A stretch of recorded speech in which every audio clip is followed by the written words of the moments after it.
అన్యాంసేయో hey it's Priya. ఈరోజు మన recipe tomato రోటి పచ్చడి. ఈ రెసిపీ ప్రిపరేషన్లోకి ఇప్పుడు వెళ్దాం.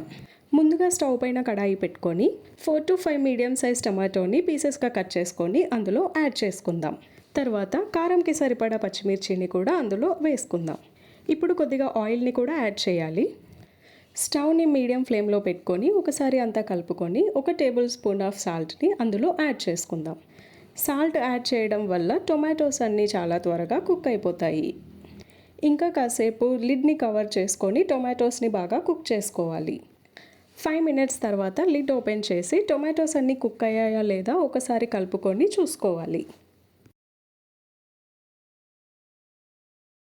కాసేపు ఇలా ఆయిల్లో కుక్ చేసుకున్న తర్వాత టొమాటోస్ అన్నీ సరిగా కుక్ అయ్యాయా లేదా చూసుకొని స్టవ్ ఆఫ్ చేసేసుకోవాలి. కాసేపు ఇదంతా చల్లారనివ్వాలి. ఇప్పుడు మనం మెయిన్ పార్ట్లోకి వెళ్ళిపోదాం.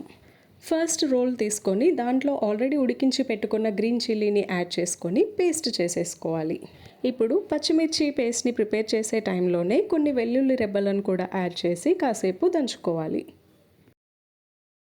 నెక్స్ట్ ఉడికించి పెట్టుకున్న టమాటోని కూడా అందులో వేసుకొని కాసేపు పేస్ట్ అయ్యేలాగా చేసుకోవాలి. ఇలా రోట్లో నూరుతుంటే వచ్చే టేస్ట్ మనకి గ్రైండర్లో చేసే పచ్చడితోటి రాదు. కాబట్టి కొంచెం పేషెన్స్ తోటి ఇలా అప్పుడప్పుడు ట్రై చేసుకోండి. ఇలా పచ్చడిని కచ్చాపచ్చాగా దంచుకొని పక్కకు పెట్టుకోవాలి. ఇప్పుడు స్టవ్ పైన కడాయి పెట్టుకొని అందులోకి కొద్దిగా ఆయిల్ని యాడ్ చేసుకుందాం.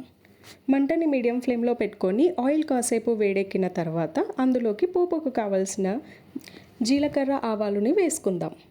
అవి ఆయిల్లో కొంచెం చిటపటలాడిన తర్వాత కొన్ని ఎండుమిర్చిని యాడ్ చేసుకోవాలి.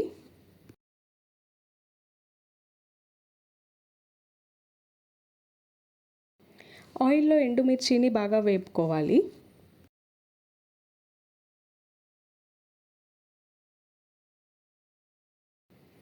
ఇప్పుడు ఒక కరివేపాకు రెబ్బని కూడా అందులోకి యాడ్ చేసుకుందాం.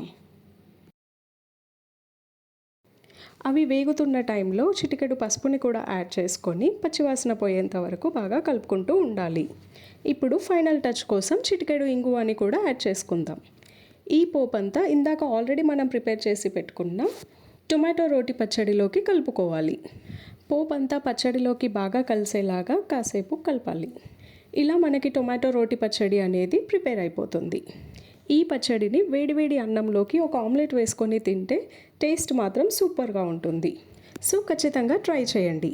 ఇంకా మరిన్ని వీడియోస్ కోసం please subscribe my channel. Signing off Priya. సారంగే.